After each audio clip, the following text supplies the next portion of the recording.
No mai, haere mai, and welcome along to the sprint race here at the Tinman Triathlon in beautiful Pilot Bay, Mount Maunganui in the Bay of Plenty. And welcome to all our viewers here on Sky Sport Next. We had an outstanding race earlier on in our standard distance race in the Suzuki North Island Standard Distance Triathlon Champs. Time now for the sprint race. My name's Cameron Harper and alongside Mark Bone. Mark, looking forward now to our next race, the sprint distance. Yeah, totally different event altogether. I think it's quite an exciting event. It's purely just put the hammer down. You go for hard from the start to the finish. We've got a men's event that starts out first. 5 minutes later, the women's event will kick off. It's a shorter distance, totally different type of environment. It's a shorter, half the distance in the swim, the bike and the run, but at the same time, it's draft legal. Totally different to what we saw earlier on, where there was a drafting distance on the bike of 10 metres. Of course, in the bike now, you can sit right behind any athlete, and they will be certainly using that to their advantage, the best ones out there. Some very good athletes racing here this morning, and like we're saying, in the standard distance race, Mark. But interesting in this sprint race, we'll talk more about this as it goes on, but this is where a lot of the racing is going to, through the ITU, and even through the Olympics are looking long and hard at sprint racing, aren't they? Yeah, when I was talking to Hamish Carter earlier and interviewing him, he made that comment that it looks as if that around the world triathlon is going to go into this more sprint event. I saw him almost roll his eyes at the same time because, of course, he's come from that Olympic distance, which he did so well with it culminating in that Olympic gold medal, but also the years that he was the world #1 ranked athlete. So, you know, he's having to have to adapt. He knows that he has to adapt as well with the training because he's the general manager of Triathlon New Zealand, and he has to get these athletes ready for more of a sprint event. And I don't think it's so bad for New Zealanders either. Be interesting as we see some of these men are lining up, and it's like the standard race. Sorry, Mark. Great shot there of Sam Ward. He'd be one of the favourites here. You just see him there looking around. He'll be closest to us on the right-hand side. Correct. He'll be just keeping an eye on the race starter. His younger brother is also out there. He will be in hot pursuit in the swim. Yeah, it should be a good swimming race between Sam and Liam. Yeah, look, both of them perform extremely well in open water. They're not such great pool swimmers, but very, very good in open water. Now, the conditions are totally different. We've gone from a very low tide to more of a high tide situation now at 10:30 versus 7:30 this morning with the Olympic distance. So that in itself changes Pilot Bay once again. Yeah. And on that incoming tide, Mark, it really does start swirling around, almost like a big sort of eddy, doesn't it? Yeah, and talking to the athletes that came across the finish line when you were, talking to them post-race, they talked about that. Very hard to read Pilot Bay. You actually have to train here a little bit to get a full understanding of it, and an understanding of it under different circumstances of low tide versus high tide. So we're pretty much in the starters' hands, probably about 2 more minutes to go. These athletes will just be wanting to keep moving a little bit, not get themselves cold. They do, but you can see you can see they haven't been racing for a while, Mark, because they are amping to get going, aren't they? And even with you interviewed all of the athletes in first, second, third, both male and female, they all made that comment. They were just so excited to get out there and race again. Yeah, exactly. Like Taylor Reid, third place in the standard distance race. You can see the starters just saying, look, get back behind us, all the imaginary line, and you sort of try and get as close to it as you can, but you get pulled back as well. But Taylor Reid, who got third in the men's race, he was saying, look, I didn't go as well as I'd like, but hey, I'm racing. How cool is that? Yeah, that was the biggest thing. Because what's happening here is that they are being pushed back, and because you don't want to go back too far because you don't want to be swum over at the same time. You want to be able to get into clean space. So some of these athletes, they will absolutely explode off the line. Their first 10, 15 strokes that they will be taking, their heart rates will just go through the roof, and they will be just turning it over. They've got to be careful that they don't overkick, because that will have a detrimental effect.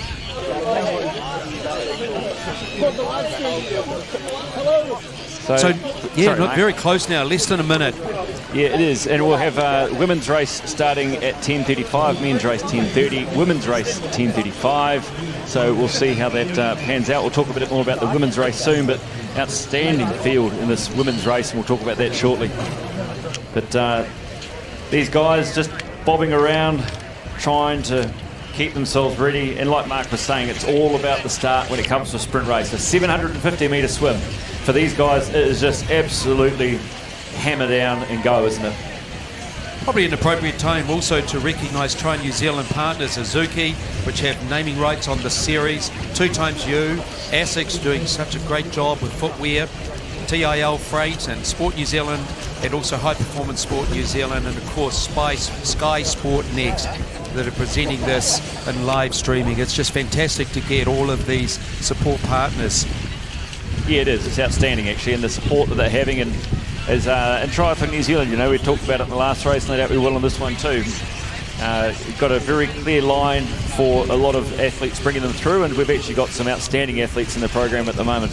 Yeah, what I was really thrilled about when talking to Hamish Carter was just the excitement that he was showing in his face about the young talent that we've got coming through, because, you know, Hamish has every right to be critical if the young talent isn't performing and actually training hard, but he was really excited by it, and I think that's a real acknowledgement to the athletes and also the program itself. Beautiful thing with Hamish though is he's actually doing something about it. Well, 100%, 100%. So standing by for this men's race. And let's be honest, the sport, he owes the sport nothing. You know, he's worked in and contributed hugely to the sport and the development, not only in New Zealand but worldwide. I mean, you ask anybody that's around the world about triathlon and you mention the word Hamish Carter and their eyes light up. They know who he was, because by goodness, he was number one in the world for so long. Yes, definitely. So standing by here now for the this race to get underway. Interesting, many times you forget about who was the world champion, but you never forget who was the Olympic champion, do you? Oh, absolutely not. You'd never forget that. So, and you can see it's still these guys are all standing up. And you know, Cameron, we shouldn't forget also about Bevan Doherty as well, you know, the Olympic silver medalist from that same 2004 Olympic Games, who also is putting something back into Triathlon New Zealand now. Absolutely is one of our selectors. He's also bronze 2008. And it's interesting, these guys, they all still knock around. You know, we're getting messages from Chris Gemmell, who was also in that era. And Chris has been messaging this morning, watching from his home now up in Northern Europe. Saturday evening up there. Of course, he'll be in lockdown up there pretty much, and probably go outside for his 30 minutes a day or whatever he gets. Well, you know, Bevan lives in California these days, so that's same for him. So anyway, so just seem to have a small delay in the start of this race for whatever reason. Just to be the technical officials just trying to make sure everyone's lined up and in place before we get this underway. Of course, this is not great for the athletes in a true sense that some of them are going to get a little bit colder, standing around here like this, jumping around. They're wanting to get going. Look, you know, there's so much built up tension. Here we go, clean start now. I love this part. I just love it. It's a washing machine, isn't it? It's beautiful. It's you know, and if you're not, the good thing with this is if you're Liam Ward, Sam Ward, you get up the front and you're off, and there they are right in front of you. But if you're not that confident, because there are swimmers here from guys like Sam Ward who's wanting to go to Tokyo next year, through to people who are probably doing their first triathlon, you just space yourself back, right? And so many people do their first triathlon in the sprint event. You're not wanting to step up to the full Olympic event, so you're doing it. Now, already we see two options here. We've got a massive group that have gone out deeper and obviously trying to take advantage of the tidal situation, whereas there's a smaller group that are closer into shore.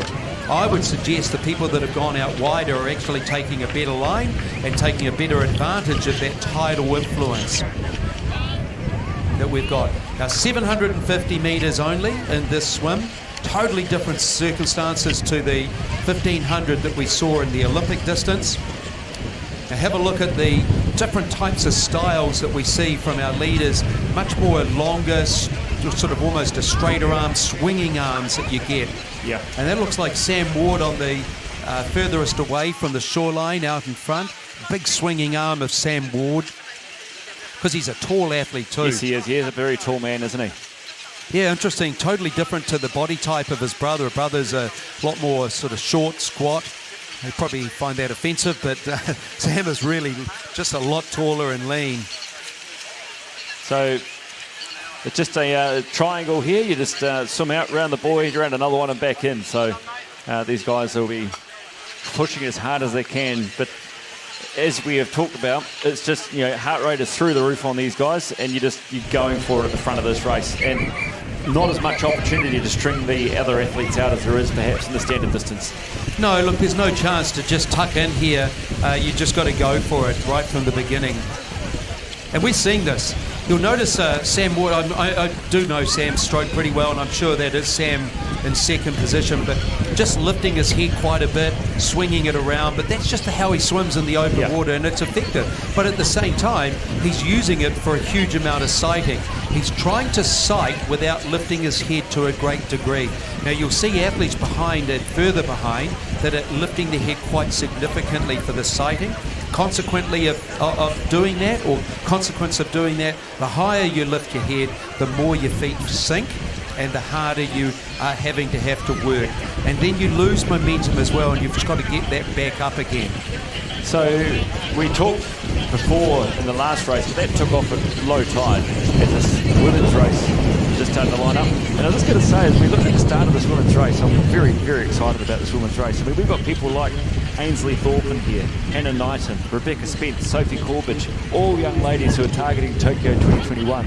And they are all outstanding as you see these guys just hitting around the buoy. And we've talked before about the Pilot Bay and how much the water swirls and swings depending on what the tide's doing, and it has really swung since that first race this morning at 7:30. Yeah. And if you look at these athletes that were a little bit closer inshore, they've actually had to work pretty hard over the top of other athletes as they went around the buoy. That's also one of the scariest moments. I think there's two massively scary moments in a swim part of a triathlon. One, it's right now on the start line.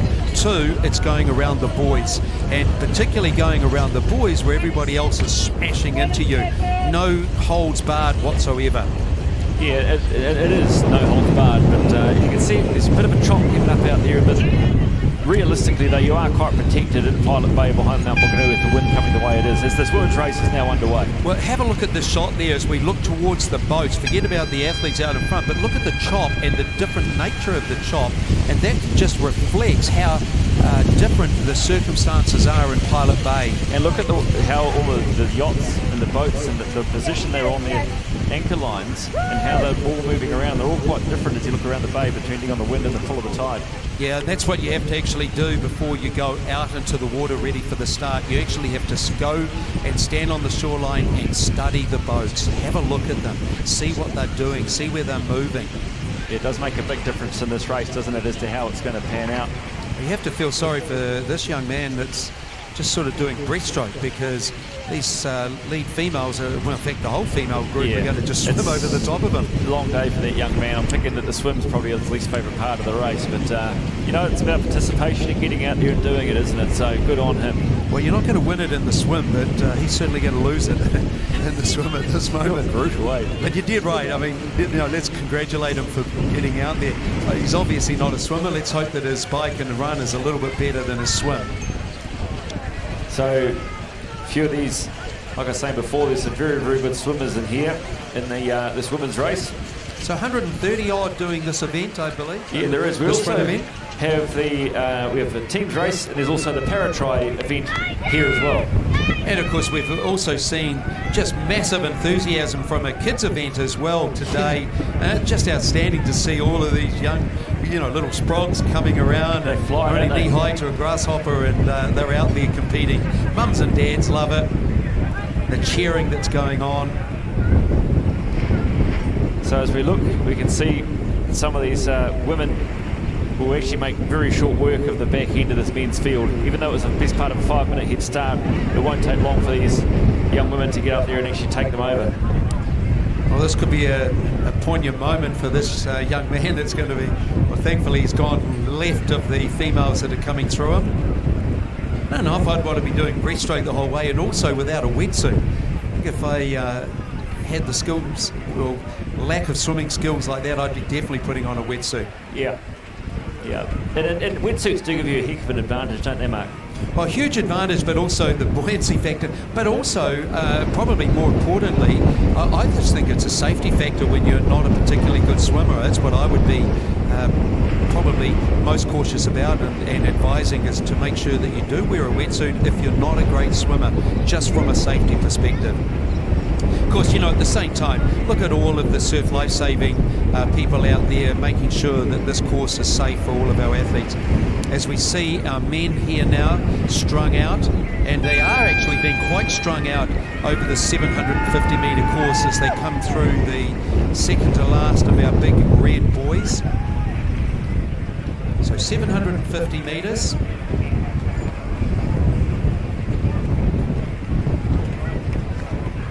So quite efficient swimming, quite smooth. But this shows you, though, how good some people are when it comes to swimming, doesn't it, Mark? Oh, most definitely. Swimming is a taught sport, and you have to spend a lot of hours in it. The great thing about swimming is that it not only teaches you to swim better for a triathlon, but it improves your cardiovascular fitness as well. And I think that's the important bit. As we see them come onto shore now, pumping those legs. This is one of the hardest parts, going from the prone position into the upright, pumping those legs. And you watch them get the wetsuits off as quickly as they can. So they'll already be getting those wetsuits down, taking off the zips at the back, getting their arms free so that they continue those arms pumping away. And their transition will be absolutely flying.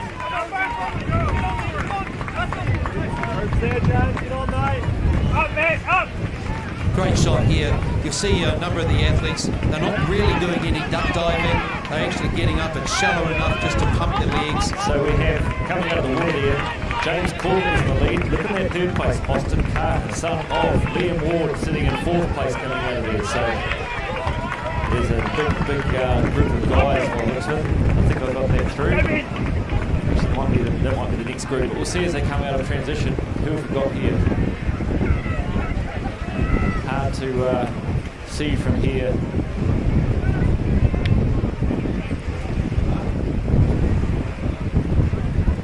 So we have a group of three out the front. Then we got Liam and Sam Ward next to each other in fourth and fifth. So Liam Ward in the blue, Sam in the black. Austin Carter just out there. James Corbett was there. We had Chris Wood, Josiah, Nay were out in the front. Caleb, Nay and Josiah next door to each other. Just trying to pull up ahead.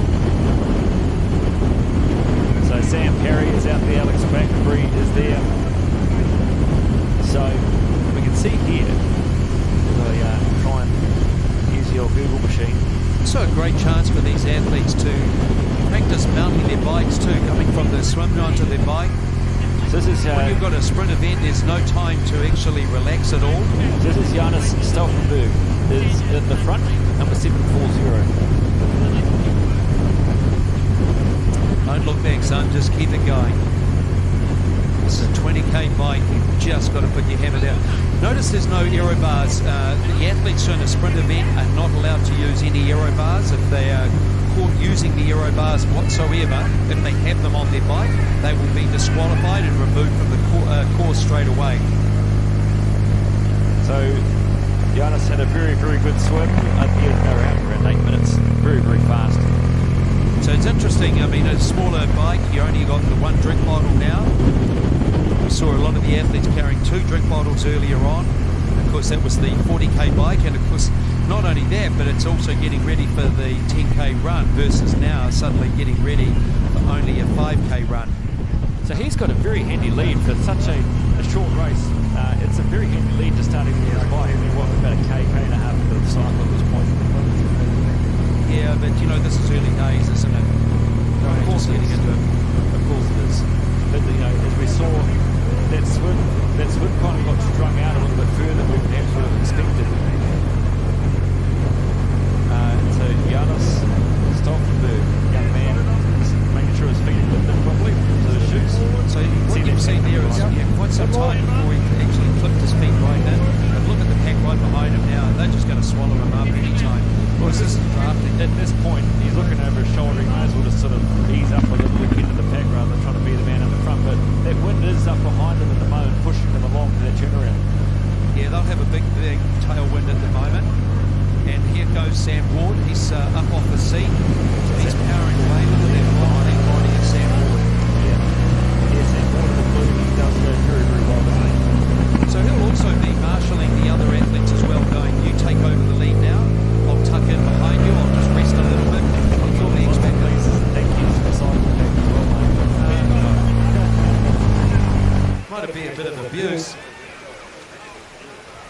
Some of these athletes, as we look into the water now, they'll be just thankful to actually be able to put their feet down. It's a long time in the water when everybody else is way up the road. Yeah, they all start at the same time. We spend a lot of time looking at the people at the front end of the race, but for some of the people that are here to participate, that's a beautiful part about this race is we are you're towing the lines with some very, very quick people and the people that are off the Olympic Games. But for a lot of people, the swim is their biggest stress, isn't it? Yeah, most definitely. And as we heard from Hamish Carter making a comment earlier on, one of the great things about this sport is that you've got the very best elite athletes rubbing shoulders with the Joe Bloggs out there, just the Joe average athlete. So elite females are out of the water. Yeah, just waiting for them to come over our timing mat here. And gosh, that's fast swimming too.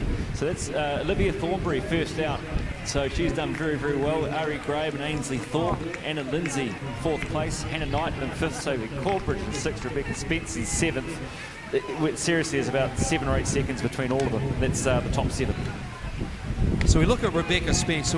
Gosh, I look at her over the years. I mean, here is a person that's been a World Youth Triathlon Champion. She's been a World Youth Cycling Champion and just has never quite, put the whole sport together. And such talent, such amazing talent. And isn't it great to see her still out here, though, having a go, and she wants to go to the Olympics from all accounts. Of course, so 814 just to his nose in the front there, Liam Ward.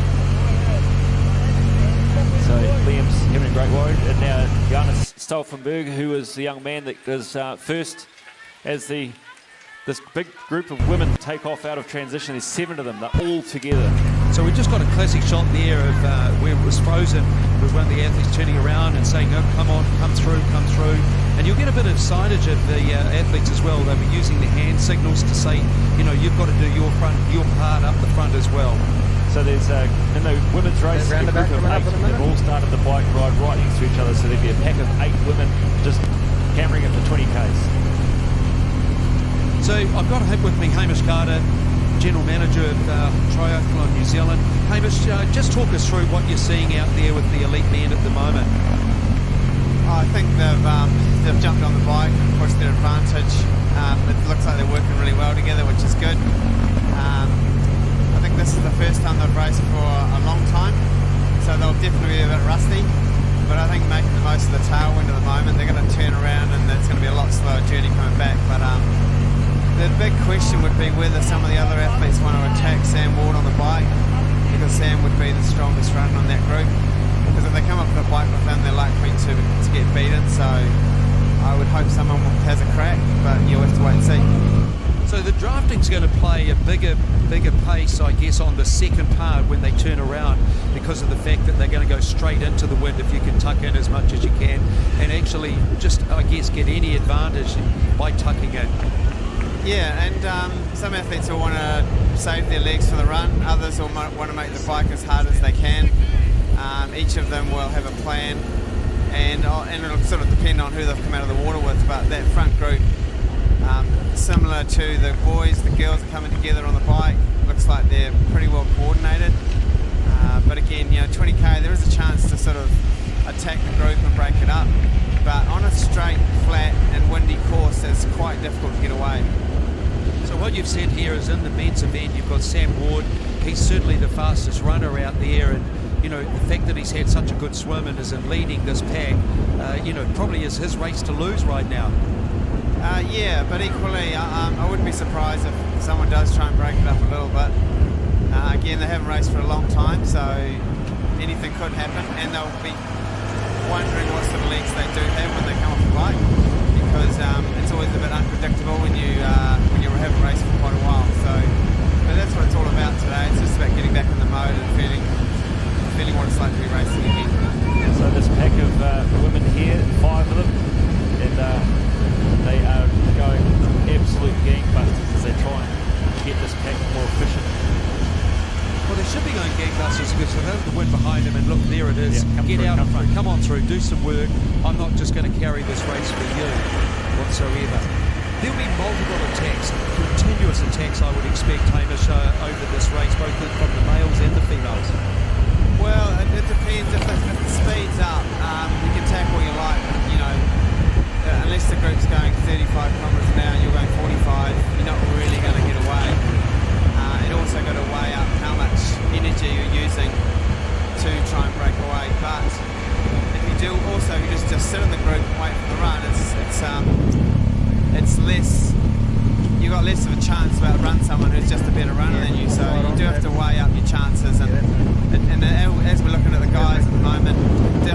doesn't look like they're cooperating. Certainly no attacks as yet. Yeah, it's interesting to see them going two abreast there. It doesn't seem to be any massive urgency as such. I mean, they're not trying to do extra work. I think that they're almost kind of looking at Sam Ward and going, we don't want to actually carry you too much either. Yeah, that could be it. But I would still say they should have a bit of a go. Don't just hand it to them on a platter. But equally over the last 6 months, there's an athlete there who could have felt like their running's come out a long way, so they'll be happy to come off the bike with them. Yeah, as we're saying this, the wind has really picked up here, and as the day's gone on, it's certainly been interesting weather conditions. It's beautifully fine right now, but the wind is quite massive. As we see them coming back towards Hollow Bay, they're going to be into that headwind. It's interesting though, guys, with the men. I would say they're sort of all looking around, Liam, what are you going to do? These women are just hammering each other, and it's great to see. There's a lot of banter, and I would say banter instructions, shall we say, from each other as to making him to turn and pulling through. But the guys just seem to be looking at Liam as to what he's going to do. Like Hamish is saying, they've got to have a crack at this. Yeah, it's going to be certainly an interesting race. But the good thing is that there's 4 there, and hopefully those 4 are going to get off and have similar legs to be able to run around that 5Ks as hard as they possibly can. Is there anything that you're noticing, Hamish, that we're not picking up from this particular shots here of the 4 of them? No, it's pretty much business as usual. I think they are all agreed to work together, keep a bit of a gap on that chasing group. Based on the road, it's pretty straight and flat. There's not a lot of variation, so it is quite hard to break that group up. But yeah, I think again it's just the first race in a long time, and they'll just want to see how their body responds. Yeah, they're quite a bit ahead, aren't they? The 4 men, and what have we got? 1, 2, 3, 4, 5 females, and they look as if they're well ahead as well. So there's quite a difference. Is there any team tactics out there by groups of athletes? I mean, you've got brother Wards out there, Sam and Liam Ward. Would there be any tactics going on, or were they just all big out there as individuals? I think individuals, but anything's possible. No, I think they'll be out there just to race their own race and test the legs and see how their training over the last 6 months has gone. But yeah, I don't see them necessarily working as a pre-arranged group. They'll just be seeing who's with them on the out of the swim, and then settling into their work on the bike. So when does this team regroup again after this race today? Because in 4 days' time you've got a simulation. You've spoken about that earlier on. So talk to me about when they get together again. Yeah, so on Thursday morning we've got a mixed relay event just out from Cambridge, and that's a chance again for the athletes to race again with a much shorter format and see how they recover from this race, and that's kind of the pattern they'll expect in Tokyo. Again, there could be no opportunity to do that before the Olympics, so to trial that and test recovery protocols is something that we felt was worthwhile, and yeah, we'll just see how it goes. If it's effective, a good training stimulus, we can do it again, but again it'll be up to the athletes and what they want to get out of it. There's very few athletes can actually put together a perfect race when they haven't raced. They actually have to race to be able to be prepared to race and learn how to race as well. And this is so great that we've got the whole best of our high performance program together racing here so significantly today. Yeah, it's really good. Again, this is better than any training session, and it's a chance to test yourself, and there'll be other athletes who want to knock the others off their perch, and as we saw Dylan do in the Olympic distance race. But here they come. I think they're coming back in the transition now. Yeah, so the end of the first lap, as Hamish is saying, the end of the first lap for these guys, and they have 2 laps, 20 Ks, 2 laps on the bike, so they'll turn around up Princess Street and head back out again, so we'll see them come through. So we'll see them rolling through as these guys just about ready to turn around, just coming down through Pilot Bay. Almost looks like they're out for a training ride, doesn't it? In a nice formation there, but they are seriously giving it a go, aren't they? Yeah, this is still good speeds, and as they come into Princess Street, it's a very sharp right-hand turn. You know, this is going to be good bike skills by all four of them as they go round there. They obviously don't want to go too deep at the moment as they are. They'll come into a single line, I'm sure, as they come around. It's a hard right and then around a little way into there it is there Yeah, we right can now. see that. Hope no one gets motion sickness as we go around the corner there. And there's the four that roll through there. So Sam and Liam Ward are in there. Sam Ward right in front with the blue. Look at him getting up off the saddle once again, pumping those legs. Nice to get off the saddle, actually change your position a little bit. Yeah. But also you want to have some early speed. So he's done his little bit. Somebody else now their chance to take over. So very, very quick indeed. As we see, that's Olivia Thornbury, number 737. So that's very good. Ainsley Thorpe, number 759. So we'll say about 15 minutes for the first lap. Yeah, it's about right, Mark. You know, you'd expect sub 30 minutes for the 20Ks. So interesting, all of this group of 5 females all carrying one drink bottle. Yeah, Ari Graham, number 732, was just rolling through. Yeah, 737 is young Olivia Thornbury. She'll be stoked. Olivia will be stoked to be up here in this pack with these other women. Very good athlete, and she's done exceptionally well on the swim. Sophie Corbidge just on the closest side, on the outside, closest to the middle of the road, on the left-hand side of that shot, just rolling through to take a turn in the front. Yeah, I'm sure Sophie will be organising this group. Lovely talker. Yeah, she does. She'll be chatting away to the rest of the girls, telling them when it's their turn to have a go. 732, Ari Graham. Looks a mean muffin as well. Yeah, she is outstanding. You know, she's very, very talented young lady, that one. She's studying to be a school teacher too, isn't she? That's correct. She's just finished a section at St Peter's College, and she's going to just take time off after this because obviously she's hoping to qualify for the Olympics as part of the New Zealand team, and that's her sole focus. So she's just finished her section, and that's one of the reasons she's doing the sprint distance today rather than the Olympic distance. She just hasn't done the training while she was doing her section at St Peter's College in Cambridge. Well, it's lovely to see someone who is a high-performance athlete and, Comm Games athlete, hopefully Olympic athlete as well, who is also making sure they look after themselves. They go into the future with higher education as well, so outstanding, really. Well, I think it's really important. I mean, you only have such a short tenure of time in the sport. You've got to look after the future, you've got to keep going forward. She's teaching Year 7, which is lovely to do it. Yeah, it's starting to be, isn't it? So you can see The ladies are heading back towards Palabay. They're coming into Cafe Corning not so long away. So that's the group of guys we saw that pass going down the other way, the four men in the lead of the men's race, and there's the half dozen women that we have coming back round, and they'll just go around the top. So when it comes time for the run, 5 kilometres, what we had in the standard race is they went around past the hot pools, turned right down to Tay Street, turn around, come back around the mount. In this race, what they do for the sprint race is you just go around the front past the hot pools and turn left straight onto the main mountain base track and around. That's 5 kilometres. Yeah, so they're picking up the best of the event in terms of around the base track. Can you hear me? Depends how you look at it, but no, it is a beautiful part of the world, isn't it? But it'd be quite blustery and windy out the other side of the base track there.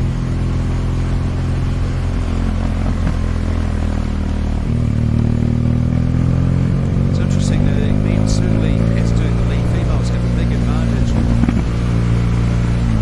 They don't look as if they're just trying to do too much work, are they? Doing enough, certainly enough. Yeah, definitely. And they are working well. I mean, we're constantly seeing Sam Ward up there. He's doing quite a bit of the work. Yeah, and I don't think that's a bad thing. I think that, so he's gone a little bit wider, he's asked the guys to come through, but I think when you're the class that he is and wanting and aspiring to go to the Olympics, you actually need to do a little bit more work as well. Yeah, you do, and we've got a couple of young guys in there with, obviously we talk about Liam as an outstanding athlete, Sam Ward is brother there as well, so Sam and Liam, but Jonas Stolfenberg is in their number 740, and Josiah Nay is the fourth athlete in their number 739. And Josiah and Jonas are taking their turns to have a pull at the front. But like you say, the pressure is on Sam Ward at this point.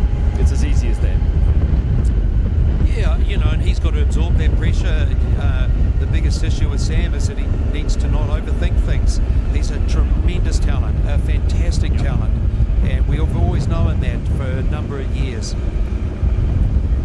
Just keep it simple. It's not a, you know, it sounds silly. It's not a complicated sport. There's a lot of intricacies within it, but you've just got to keep it simple. That women's group has gone back as Rebecca Spence, and just on the back of that women's pack there. So now those 8 women that came out, it's spaced out for a bit, and there's 5 women out the front, and now there's all 8 of them and they're back together. Well, you would expect Rebecca Spence to bring them through too, because she is outstanding cyclist. Yeah, she is, and she always has been, right from a student. I think she's Rangitoto College in Auckland, wasn't she? That's correct. Back in the day, and she's always been outstanding as a cyclist. Very good athlete all around. Well, World Youth Cycling Champion as well. So you don't take that away from anybody. Look at that, Mark. Look at that for a day. So we look over Pilot Bay, just down on the bottom of the screen there, you can see the leaders of the women's race just turning around in Princes Street and just finished their first 10 kilometres, off for the second 10Ks. So look out across to the beautiful Mount Maunganui and across the out to the Pacific Ocean. Well, what's going to be interesting now is you've got a bunch of 9, and how are they all going to hold on? Notice there is the bungee cord just strung out. The last 2, they've had to work really hard to come back in as they went around the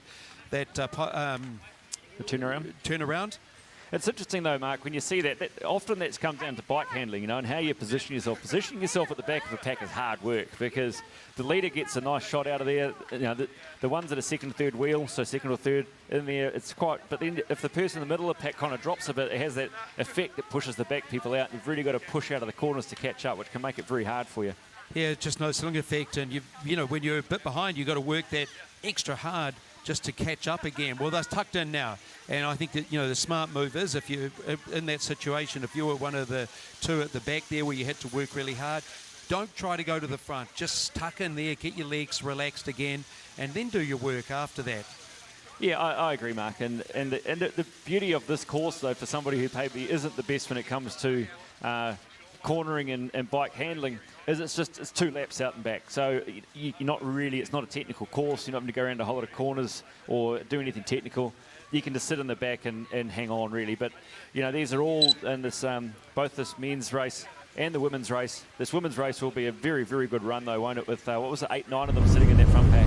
Yeah, to be fair, there's only 2 technical aspects in this course altogether. Yep. It's the first turnaround at the halfway point, and then the turnaround back here at the finish line. So that's the only technical aspects. So 4 young men in here. We've got Sam Ward, Liam Ward, Jonas Stolfenberg, and Josiah Ney are the 4 young men who are there. And you'd have to suggest, Mark, that they put quite a lead into the rest of this.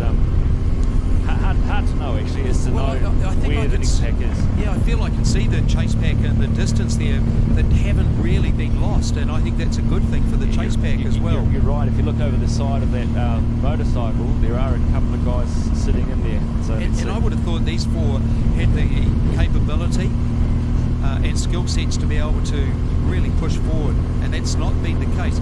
It's interesting that they're holding 2 abreast. Sophie Corbidge on the front, really pushing this women's race along, just going over one of those speed bumps there, as we see Olivia Thornbury going through to have her turn at the front. Nice high cadence from these women, really pushing their bikes along. Bear in mind, they've got the wind behind them at that point, and so they'll be doing a lot of Ks. So these guys have turned around and they're heading back, they're heading home. So they're into the wind now.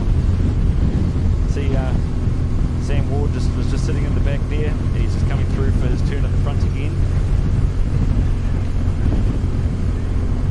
So probably about another 7 more minutes, and then we'll see them onto the run. Not far away now.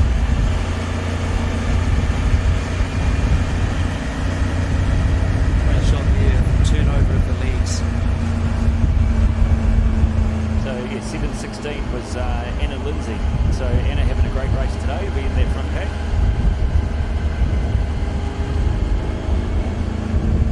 So it's a group of 9 females all together. They seem to be working well too, ever since Rebecca Spence has brought them back in. They seem to have been a little bit more organised. I think they're probably a little bit nervous of Rebecca as well. Yeah, like we're talking about now, Rebecca Spence, very, very good athlete. Olivia Thornbury. She's doing a lot of work up front, Olivia, isn't she? But she's obviously back in her cycling.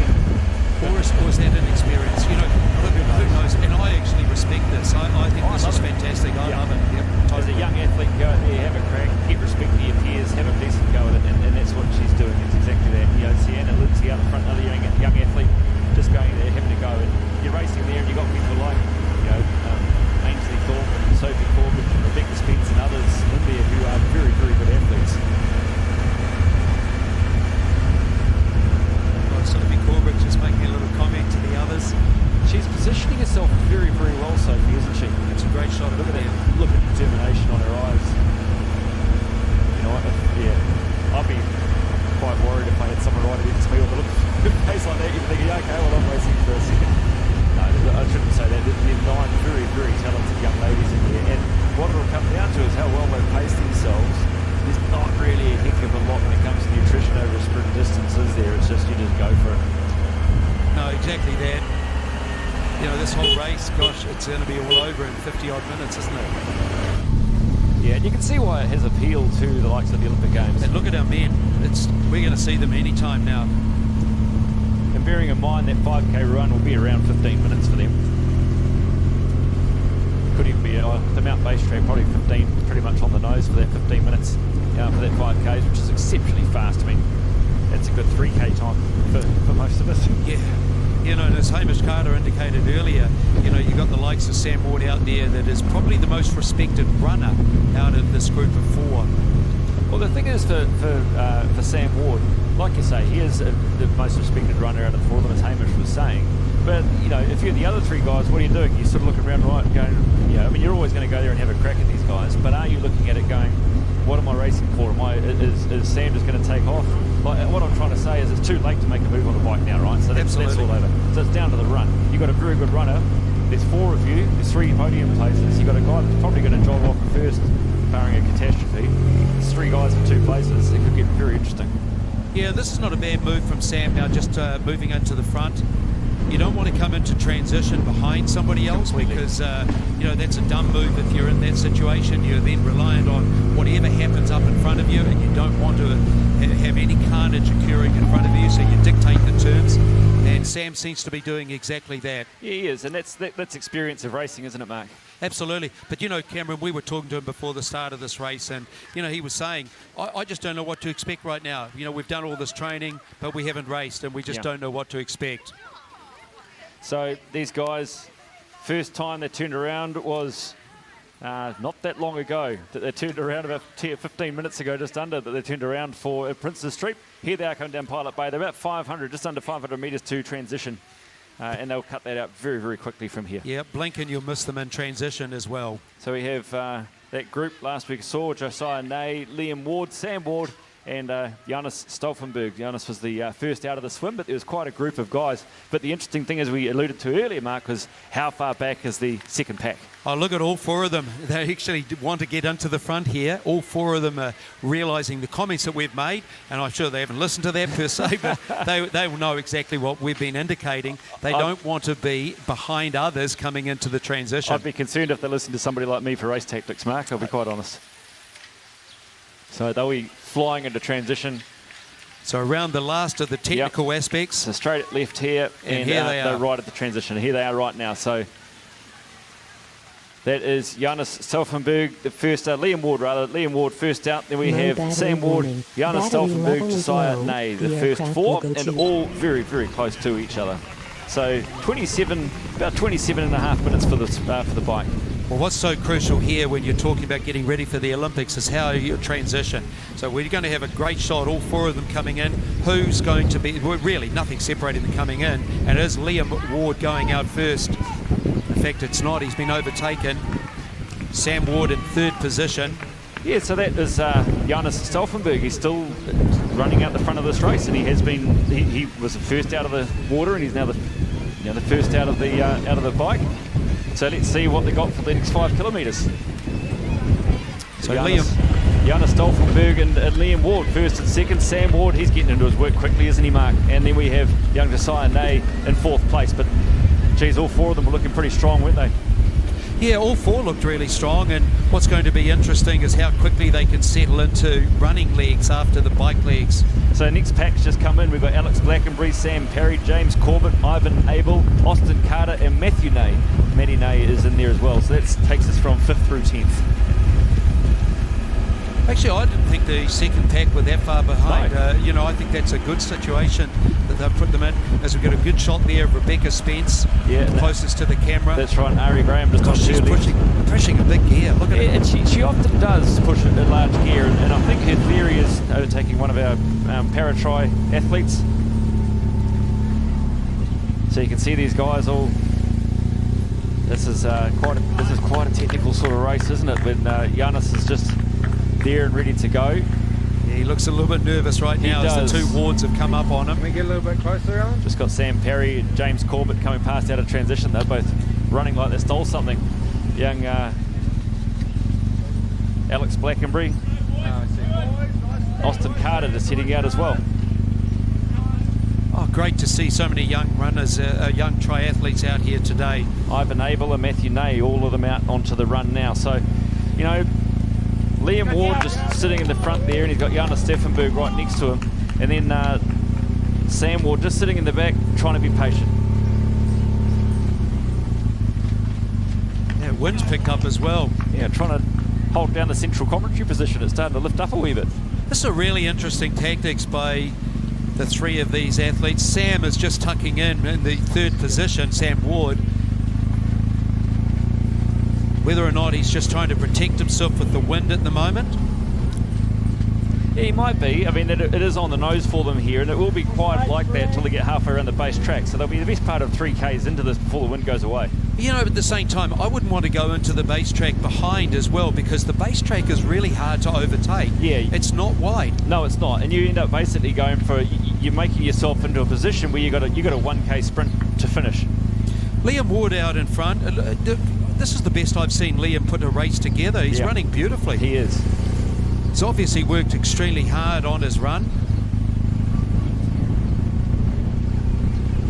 So George Gwynn, Jack Staples, Jack Divers, and Caleb Nay all out onto the run now. So not too far away from seeing this women's race, group of 9. And gee whiz, this is going to be elbows out on the run, isn't it? It's going to be beautiful to watch. Yeah, Sophie, sure will. And like for the men's race, I'd expect the same thing as we see these women. See Ari Graham at the front there, and next to her is Sophie Corbidge. They're all just trying to position themselves as they come towards transition, just like they did with the 4 in the men's race. But we've got 9 of them here in this pack. You know, we talk a lot about the quality of our athletes at the moment, and we should also talk about the quality of our coaching staff that are around. Tim Brazier coaching the likes of Sam and Liam Ward, who are leading or right up there in this race. Craig Kirkwood, who had the overall men's winner today, you know, doing a great job. There's just so many great coaches around, also putting together a program that is providing the opportunity for elite athletes to evolve. So as we see, Sam Ward now has gone out in front as he goes into the base track of the mountain. So that was Sam Ward, Liam Ward and Jonas Stolfenberg. Looks like Josiah Nay has dropped back a little on the rest of them. So good tactics by Sam Ward to go onto the base track in front, because you don't want to be trying to overtake people. As I said, it's very narrow, easy to roll an ankle, it's undulating, it's tough. As you see some of the women now just thinking about getting their feet out of their cycle shoes. Yeah, that'll be their plan from here, won't it? So want to make sure they're in a good position as they head into transition. And this is where the tactics kind of start. As they come around Cafe Corner, round past the hot pools. And it's a thing. Look at Rebecca Spence here. Well, look, she is an outstanding cyclist, so she will position herself beautifully through here. And she knows that if it starts to tickle a little bit, that she can just put a bit more of the hammer down and just get it, you know, just the tiniest of leads coming into transition can make all the difference. Yeah, look, she's just pushed it along a little bit here. That's exactly what she's doing, and that's smart racing, Mark. Well, it's also playing on the minds of the others behind her as well. Yeah, I've been toying with you for the last 20 Ks. What do you got? Well, I actually brought the second pack up and we caught you. Yeah, and now I'm in the lead. And you can see there's a couple of athletes that drifted off, and just by Rebecca just putting the pedal down a little bit and seeing what had happened, it has strung this women's pack out, pushed 2 off the back, and now suddenly it's a bit easier. There's 6 of them together going around into Princess Street. And that last person who's just joining up now, the 7th person, he was 9. Suddenly you're going, well, I'm 7th in the pack. Oh, Rebecca will be loving this. I mean, that's how she operates. That's that's why she's so good, Mark. Yeah, absolutely. And you won't see her. You won't see her until race day. In fact, you won't even see her on race day. She just goes under the radar, just suddenly turns up on the start line and gets out there and does it. Yeah, suddenly you're racing, you're looking going, oh, it's Rebecca Spence, how are you going? She is, she's been a class athlete for a very, very long time. And just like we saw the power and the ability that she has to just position herself as she has here. And you can just see the bike handling that she has going through those, all at the front of this race that these women are doing. So they're just heading into transition now. They've just arrived at transition. So they've actually done really well. So Sophie Corbidge is in the lead. We've got Ari Graham, Ainsley Thorpe, Bray Roderick, Olivia Thornbury, Rebecca Spence. And they are the Anna Lindsay, just trying to pick them up and amongst some other athletes as well, and Hannah Knighton. So that is our top 8. Hannah Knighton will be interesting on this course as well. Yeah, well, sure will be. So Hannah just came through in 7th. Runner. So Bria Roderick had a very, very good race. So she positioned herself very well, Bria, coming in second behind Sophie Corbidge. Nice to be second wheel coming in on a position like that. Oh, we've got a race on our hands, haven't we? And look how quick Sophie Corbidge was on that transition. Yeah, hugely fast. If that's such a thing. It is now. It is now. So look at this. This is like we talk about. This is going to be elbows out. And what do you got? So Ainsley Thorpe in the lead with Rebecca Spence, Ari Graham, Brea Roderick, Sophie Corbidge, Olivia Thornbury, Anna Lindsay, Hannah Knighton. They're our top 8 heading out onto the run. But you've got Hannah Knighton just drifting off the back. So look at that. Rebecca Spence out in front. So Rebecca Spence, as we look at these, as we get some more coverage, she's got the blue cap on. She's the only one wearing a cap, I think. Blue cap on at the front. Well, she needs to. I mean, that hair goes everywhere otherwise. Yeah. That's Rebecca. But I love the individuality of Rebecca. That's how she is. It's part of who she is. It's awesome. She's an individual, and she does, exceptionally good athlete. And I think also, Ari Graham has positioned herself very well. Brea Roderick and Sophie Corbidge. Olivia Thornbury was just sitting on the back. Anna Lindsay and Hannah Knighton were just drifting off the back of that pack. But I'll tell you what, as those women take off, these boys aren't going to be too far away from coming into transition. Isn't this an amazing drone shot as we pan in towards the base of the mountain for the last part of the run? As you said earlier, 750 metres to go when they get off this mountain to the finish line. It's just a stunning view, absolutely stunning views. As we anxiously wait the men to come around. But again, just you can't stress enough the undulation that we see there. So you see that Sophie Corbidge, she's really having a go at this. Rebecca Spence sitting in second place. But Rebecca's not the prettiest runner, but she's just tough. Yeah, just but tough. She is exceptionally tough, and always has been. Sophie Corbidge looks really good. Lovely runner. She is a lovely runner. Oh, she is. There's no doubt about that.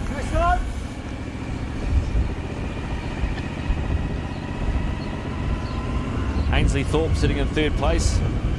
See, she's someone we didn't talk too much about through there. She got herself in the pack just nicely right the way through there, and she is another one who runs exceptionally well. Yeah, she's just moved into second position, up on the shoulder of Rebecca Spence.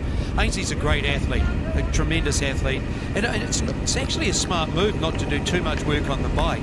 The big group of, 9 that we saw, if you can tuck in as much as you can, you don't have to go to the front, just save energy, save it for your running legs. For Sophie Corbidge, you're never going to say someone's in control when it's a 5k run, but looking great as they come out of Pilot Bay.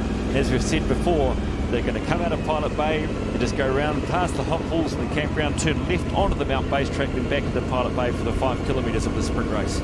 Well, Cameron, coming off your bike, you're never quite sure how your legs are going to react, and sometimes it takes a couple of Ks to actually get into some running legs once again.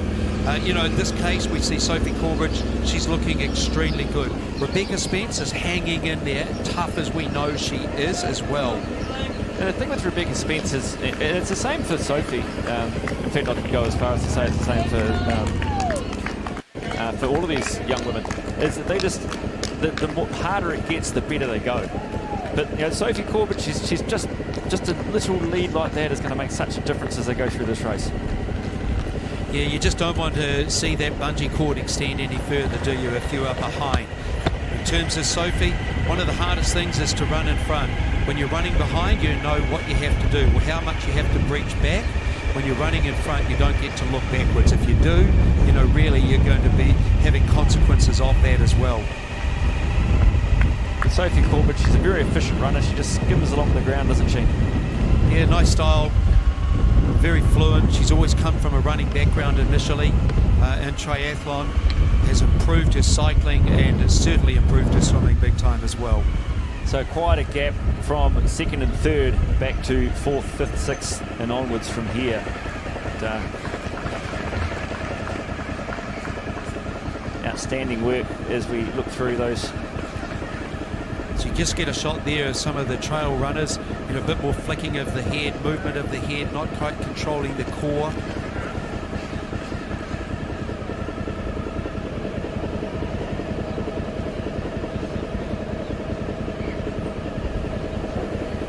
So let's see how this keeps panning out as we see our next. Yeah, this has strung out a wee bit for some of these young ladies as the pressure goes on, because that bike ride, it was on for them, wasn't it? Gosh, it looks beautiful, doesn't it? Oh, it does. Considering we've had such a dry build up into the summer. Look at the green, just beautiful. So in the men's race, as we talked about during the standard distance race, we don't get our drones can't get around the other side of the mountain and be able to broadcast pictures back here. So we have a bit of looks like Sam Ward right up the top there. The call out early. Just coming down into a little bit of a downhill, then you have a bit of an uphill again. So last we had was... Oh, look at him flying.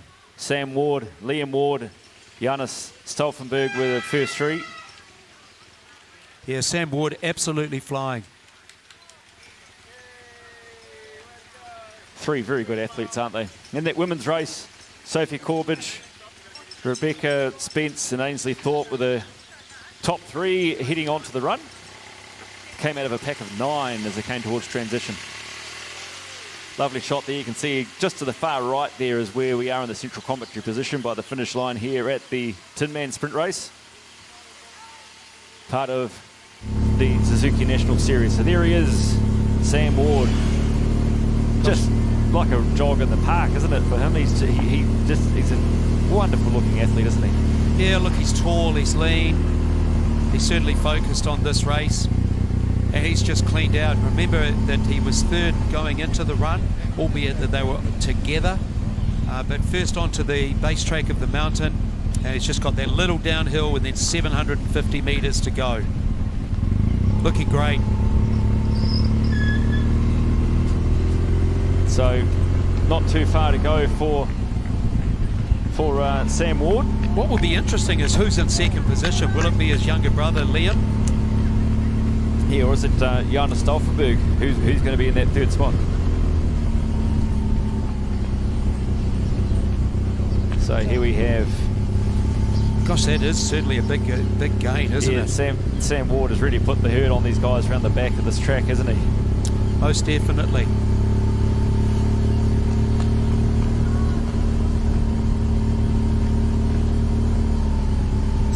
Looking great, Sam Ward. As we heard from Hamish Carter earlier on, when he came off the bike, it was Sam Ward's race to lose if he had done everything correctly on the bike, and it's obviously he has. And he certainly put the hammer down on this run. Gosh, he looks good. But he is a beautiful runner. Beautiful athlete, full stop.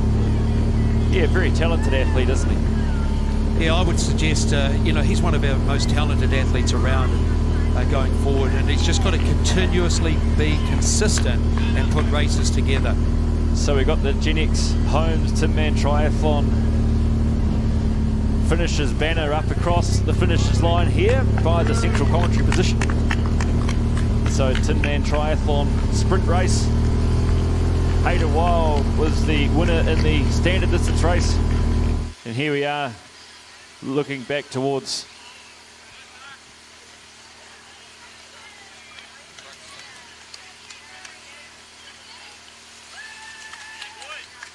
just Sam so Ward. fluent, so efficient in every capacity. Great race though. You know, he did a lot of work on the bike. Let's be fair, did a lot of work on the bike. Had a good swim, and look at him running so well. So not too far away now, Mark Bone from the finish line is Sam Ward, young man who you've known for a very long time, and yeah, very, very good athlete. And it'll be interesting, like you say, is it Jonas Stauffenberg or is it his younger brother Liam Ward who's going to come through the second start? Yeah, another product out of St Peter Kids College in Auckland. You know, produced so many triathletes over the years. Wonderful coaching program there. Looks almost a bit lost there. What do I do? Where do I go? Where's the finish line? Just keep running, mate. Here he comes in, running in towards to take victory here in the sprint distance event, Sam Ward. Well done. So very, very good effort there from Sam Ward. Comes through to take the victory. I know you've just, we'll just get our volunteer to take your timing transponder off. I know you've just finished the race, but here we are on Sky Sport Next. Sam Ward, congratulations. That was one heck of a race. Yeah, that wind was so strong out there today. Like when I came out this morning, I didn't think that, it was going to play that much of a factor, but they actually made a really tough race out there today. And yeah, the boys, we had a good group of 4 away on the bike and really set up us for the run.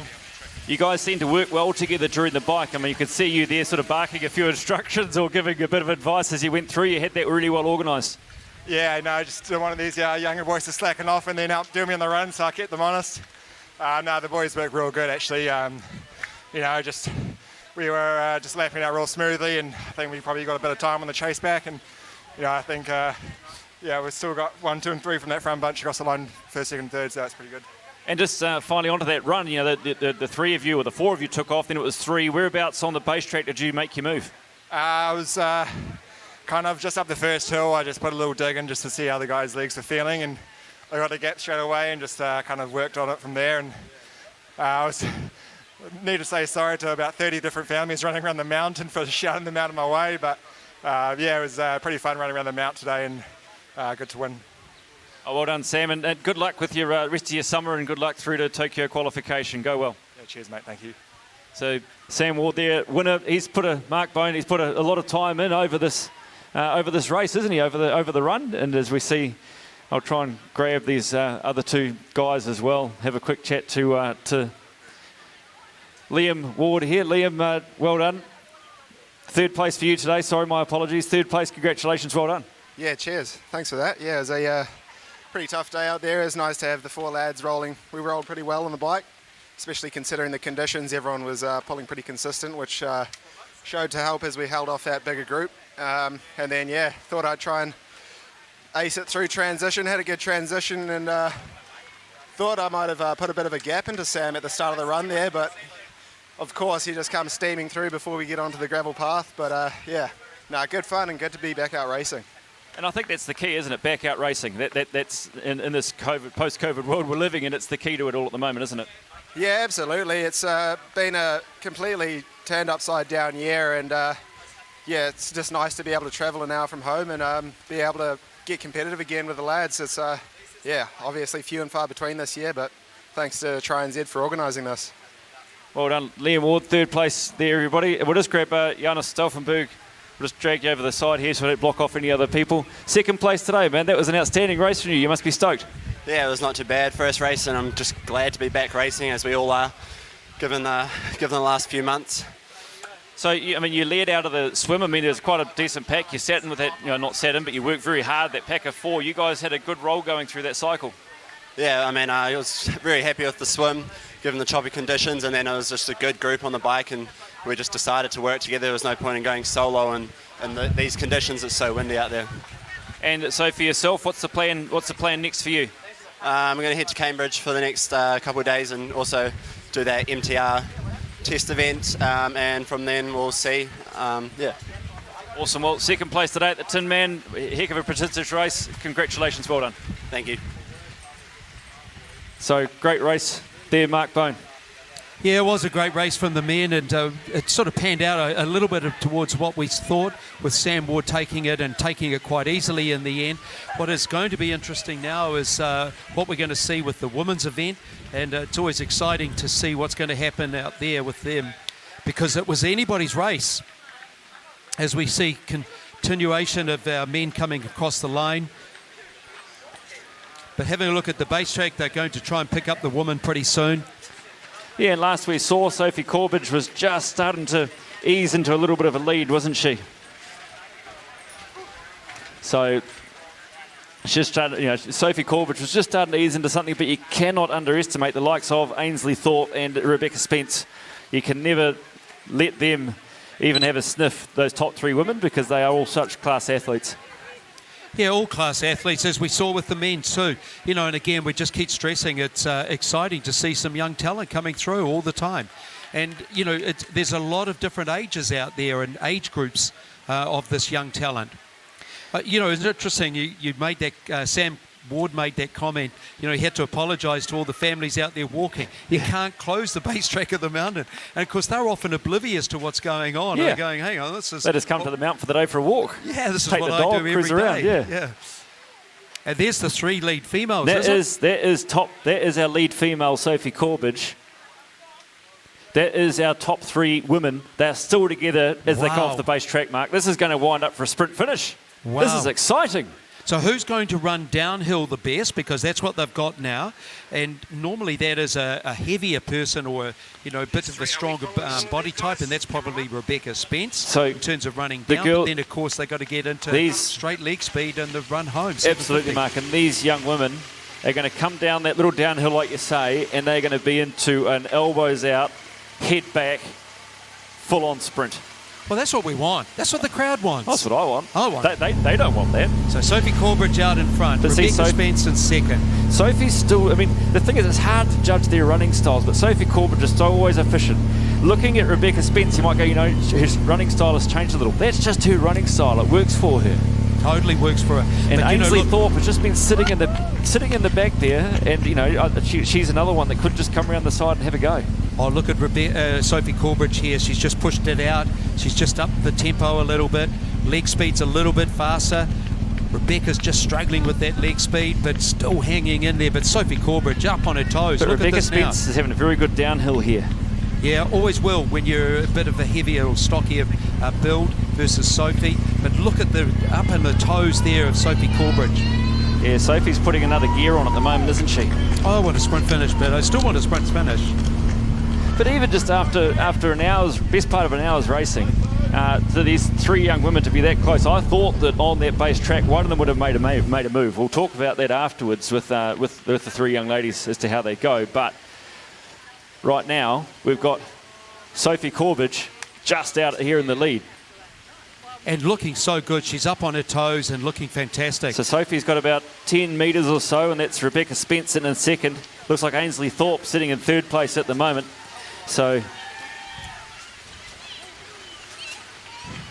yeah, Rebecca's not letting it go though, is she? Sophie Corbidge, look, she is up on her toes and she is looking strong. She knows that, really she's got this race won if she just continues it. So yeah, Sophie Corbidge having a great race here today. She organised that pack very well, didn't she, Mark?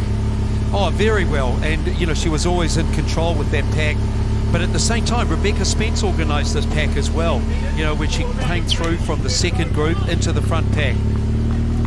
And looks like we're about to have a small shower. Oh, so you won't go out now if it's raining? I have to. I have no choice. Gosh, look at their leg speed now. Both of them up on their toes. Rebecca up on her toes as well. It just shows you the toughness of Rebecca. But this victory is going to go to Sophie Corbidge. So Cameron Harper, we're going to pass her over to you, and I know you're going to grab Sophie on the finish line, get some really good insightful comments about the course, tactics today.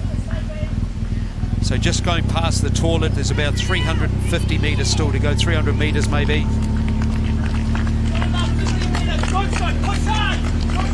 almost looks as if Rebecca Spencer's consoled herself to second position. Yeah. Sophie again just picking up the gearing once again. Wow, she's just got speed now. Well, I guess the thing is, you know, and we talked about this earlier in the standard distance race, especially in that men's race, is just put your head down, look forward, don't worry about what's behind you. And that's exactly what it is. It's exactly what it is that she's doing. It's a shower and a squall of rain comes over. Wow, this wind is horrendous right at the moment on the finish line. And here she comes, the winner and champion of the sprint race here at Tinman Triathlon, Sophie Corbidge. Great work there from Sophie. And just looking over the side of her, in second place, not too far back, only a few seconds, Rebecca Spence. So an outstanding race there from Rebecca as well. And if we keep looking back, right here we have Ainsley Thorpe in third place. So all three of these young women have done exceptionally well in this race. And I'd suggest that 4th through 8th isn't too far away either.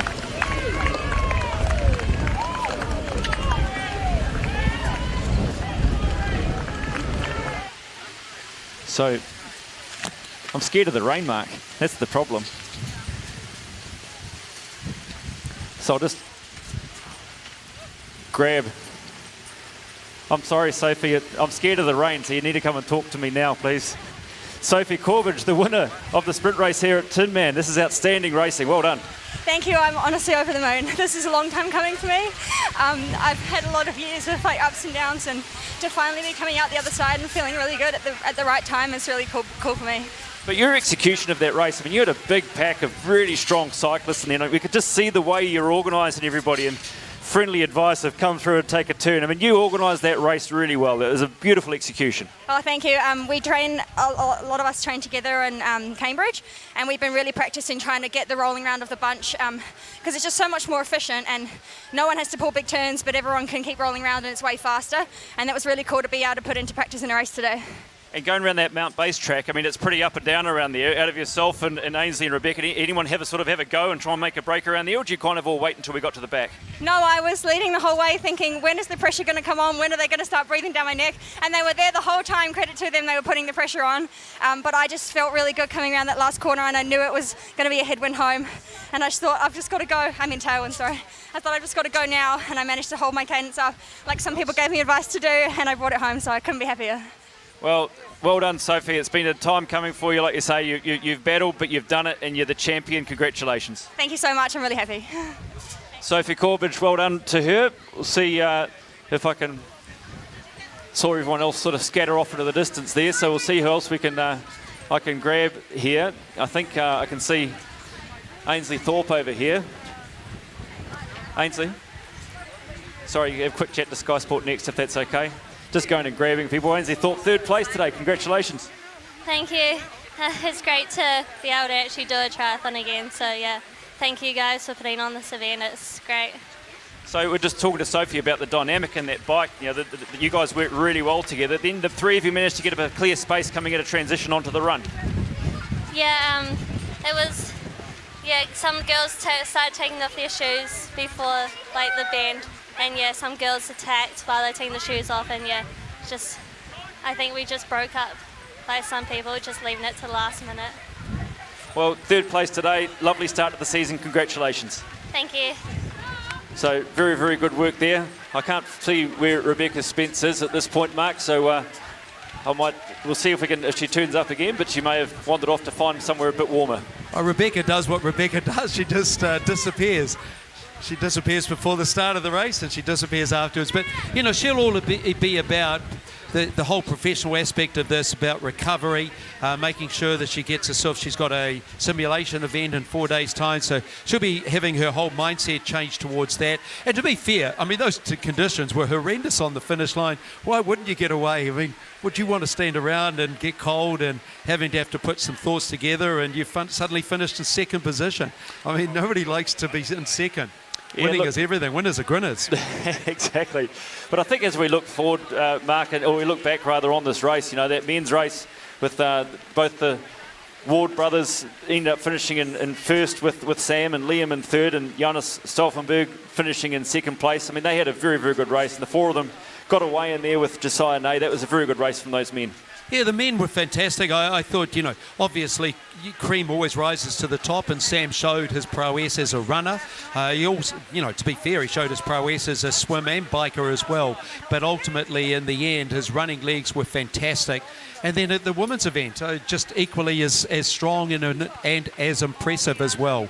Yeah, and I think the key to it for those women was the way in which they positioned themselves coming through. Nine of you on a bike isn't really ideal. And so they managed to get that pack rolling really, really well. And like you say, the class athletes really went to the front and ended up first, second, third, and a very good run from those young women.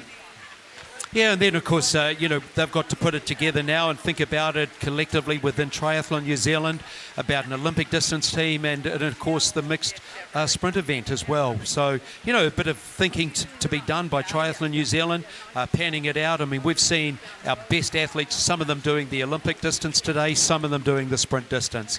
And it's hard to actually go who was the best performed today. I'm not sure if I could honestly answer that. Well, it's a beautiful thing when we got a lot of selection, as the selection criteria becomes clearer between now and Tokyo, that we're actually going to have some issues around who we are going to leave out, and it's a beautiful thing. But just to wrap this up, in the standard distance race, Nicole van der Kay, our champion in the women's race, Hayden Wild, champion in the men's race. Then in the sprint race, we've just had Sam Ward, the men's champion, and Sophie Corbidge, champion for the women. Any final thoughts here, Mark? Great to be back racing. Oh, fantastic. I just thought the winner today was sport per se, not only by the elite, but by all the participants out there. And whether you're an age grouper or an elite athlete, everybody reflected the same thing. Isn't it fantastic to be out racing once again? Yeah, outstanding. So I think we'll leave it there, and wonderful to be here in Pilot Bay in Mount Maunganui in the beautiful Bay of Plenty. And in typical New Zealand spring leading into summer, we've had humidity, we've had rain, we've had sun, and we've had quite a bit of wind. But I'll tell you what, the class of athletes who've had turn up today has been outstanding. So on behalf of the entire team here and on behalf of my co-commentator Mark Bone, I'm Cameron Harper. Thank you for tuning in to Sky Sport Next. Have a wonderful day.